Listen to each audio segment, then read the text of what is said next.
I got so much more.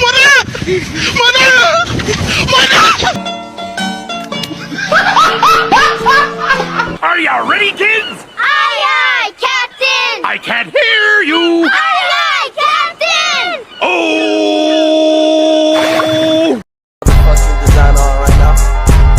Break it down, bring it back, make it clap. I got 3 old thoughts, new guap, where that thing, bitches on my line, and Hai, Assalamualaikum warahmatullahi wabarakatuh. Perkenalkan, nama saya Carmila Naue, mahasiswa semester 7 dari Fakultas Hukum Universitas Negeri Gorontalo. Tujuan saya membuat video ini untuk memenuhi tugas ujian tengah semester dari mata kuliah Hukum Kemaritiman.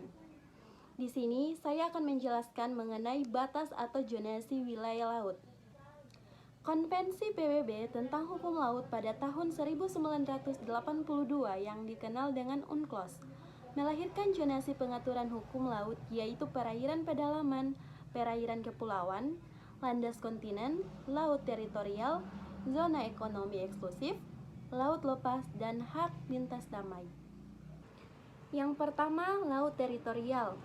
Status hukum laut teritorial berdasarkan ketetapan pasal 2 ayat 1, maka status laut teritorial adalah kedaulatan penuh. Kedaulatan penuh artinya kekuasaan penuh untuk mengatur segala hal yang ada dalam wilayah negara, tanpa campur tangan dengan negara lain. Akan tetapi, berdasarkan pasal 2 ayat 3, kedaulatan atas laut teritorial dilaksanakan dengan tunduk pada UNCLOS tahun 1982 dan peraturan-peraturan lainnya dari hukum internasional, seperti halnya konvensi-konvensi yang terkait lingkungan dan lain sebagainya.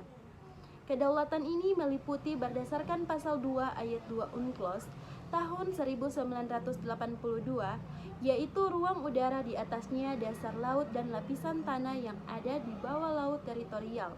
Berdasarkan pasal 3 UNCLOS tahun 1982, setiap negara mempunyai hak untuk menetapkan lebar laut teritorialnya sampai pada saat suatu batas yang tidak melebihi 12 mil laut, diukur dari garis pangkal yang ditentukan sesuai dengan konvensi ini.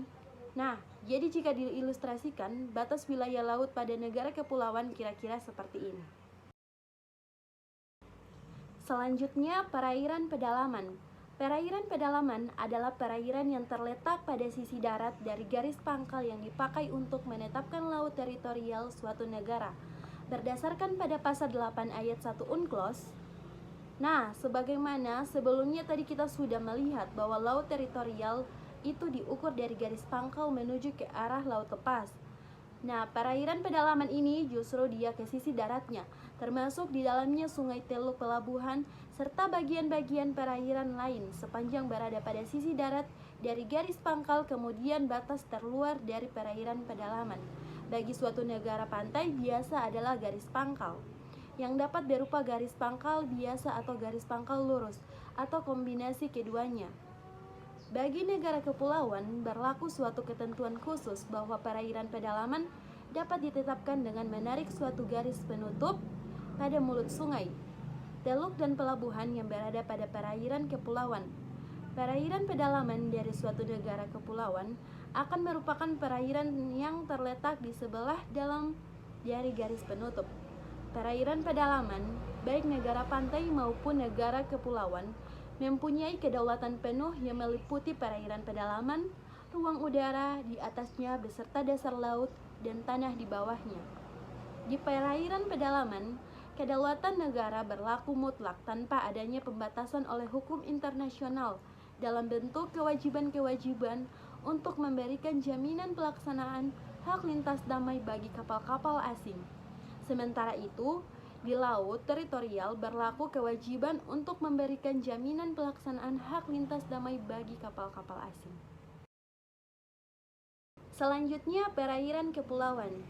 Perairan kepulauan merupakan perairan yang menghubungkan antara pulau yang satu dengan pulau lainnya, yang terletak pada sisi dalam garis pangkal kepulauan. Sebelum itu, kita cari tahu dulu apa itu garis pangkal. Garis pangkal merupakan garis yang menghubungkan titik-titik terluar dari pulau-pulau terluar sebuah negara kepulauan. Sebelum menentukan garis pangkal terlebih dahulu, menentukan titik-titik dasar yang digunakan sebagai dasar dalam menentukan garis pangkal yang akan digunakan. Titik dasar merupakan titik-titik koordinat geografis yang dapat digunakan untuk membentuk suatu garis pangkal, di mana batas maritim suatu negara akan ditentukan atau bisa disebut titik air rendah pada pulau terluar. Nah, jadi semua perairan yang ada dalam garis pangkal adalah merupakan perairan kepulauan. Selanjutnya, zona ekonomi eksklusif.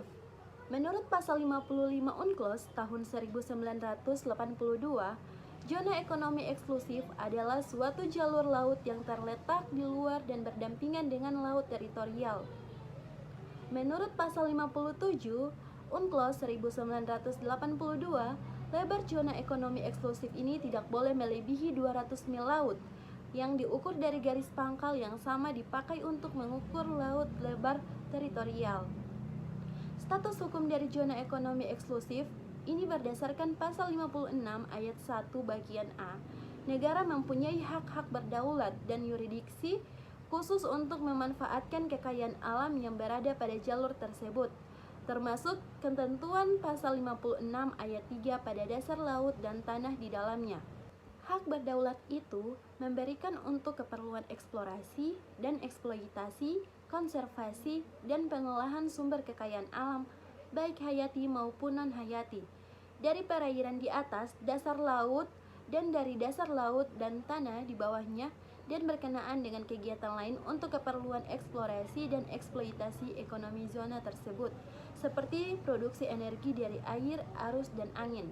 Berdasarkan pasal 56 ayat 2, pelaksanaan hak-hak berdaulat dan yurisdiksi akan diimbangi dengan kewajiban untuk memperhatikan sebagaimana mestinya hak-hak dan kewajiban negara lain sesuai dengan ketentuan UNCLOS tahun 1982. Selanjutnya, landas kontinen. Pada garis besarnya, batas terluar landas kontinen suatu negara ditetapkan sampai pinggiran luar tepi kontinen, yaitu tepian luar atau hingga jarak 200 mil laut diukur dari garis pangkal yang dipakai untuk menetapkan teritorialnya. Apabila garis kontinen tidak mencapai jarak tersebut, bisa dilihat dalam gambar ini. Selanjutnya, laut lepas. Berdasarkan pasal 86 ayat 1, laut lepas adalah lautan terbuka, bukan bagian dari zona ekonomi eksklusif, laut teritorial, atau perairan internal negara bagian manapun. Berdasarkan pasal 87 ayat 1 UNCLOS tahun 1982, status hukum laut lepas adalah terbuka untuk semua negara, baik negara berpantai ataupun negara tidak berpantai. Yang dimaksud terbuka adalah freedom of the seas.